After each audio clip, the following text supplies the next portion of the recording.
Lyrical Lifestyle. We're at the Tucson Rodeo, celebrating cowboys and cowgirls since 1925. This annual tradition brings out the country's finest rodeo contestants. And what better way to kick off this celebration than with legendary recording artist Tracy Lawrence. Take a look.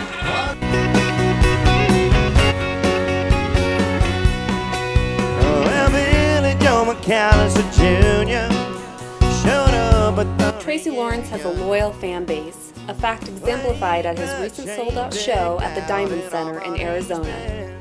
So you have some loyal fans, definitely. I do. You know, we've had a lot of big shows in the last couple of years, and you know, really haven't had a current single out since my spiritual album came out a couple of years ago. So I don't really know what the reasoning is, but we've been selling out pretty much everywhere we've been, so I'm not going to complain. Well, I think we know what the reason is. Some people are here to celebrate great country music, and they're also here to celebrate the Tucson Rodeo is this week. Well, you might as well forget it. It's gonna find its way out. Now you can't hide redneck. Might as well be proud. I grew up going to a lot of rodeos and ran around with that circle of people. Went to a rodeo college when I was young, and so you know, I've always loved the bareback, and of course everybody loves the bull riding. But I grew up around a lot of team ropers and different things, so I love all the aspects of the rodeo. In the 90s, you released Sticks and Stones. I mean, huge hit. How did that just change your career from then on out? I came to Nashville at 22 with $700 in my pocket and a beat-up old car. And in the following year, by 1992, I had a #1 record on the radio. I had a brand new pickup truck. I was touring the country in a bus. I had money in my pocket. It pretty much changed my life. The hardest thing I'll ever do is to walk away still loving you. Well, I'd give anything if you love me. Some things just ain't meant to be. They say it's all been time lost, but in the long run. Lawrence began his singing career in his early teens, performing in local bars in Foreman, Arkansas, where the singer grew up.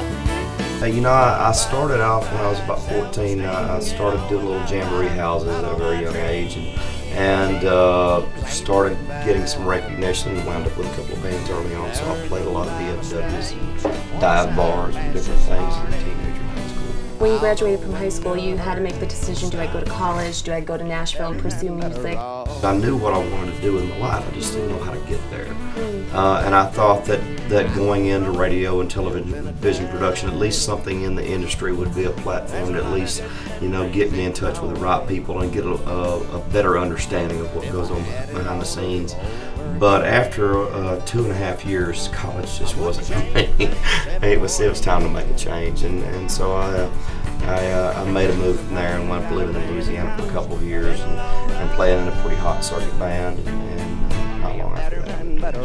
When you went to Nashville and you finally said, okay, I'm going to do this, was there a bit of a fear still? Thinking I was terrified. You know, but I also knew that I had waited to the point that I had gotten to that place in life where I felt very confident about where I was at.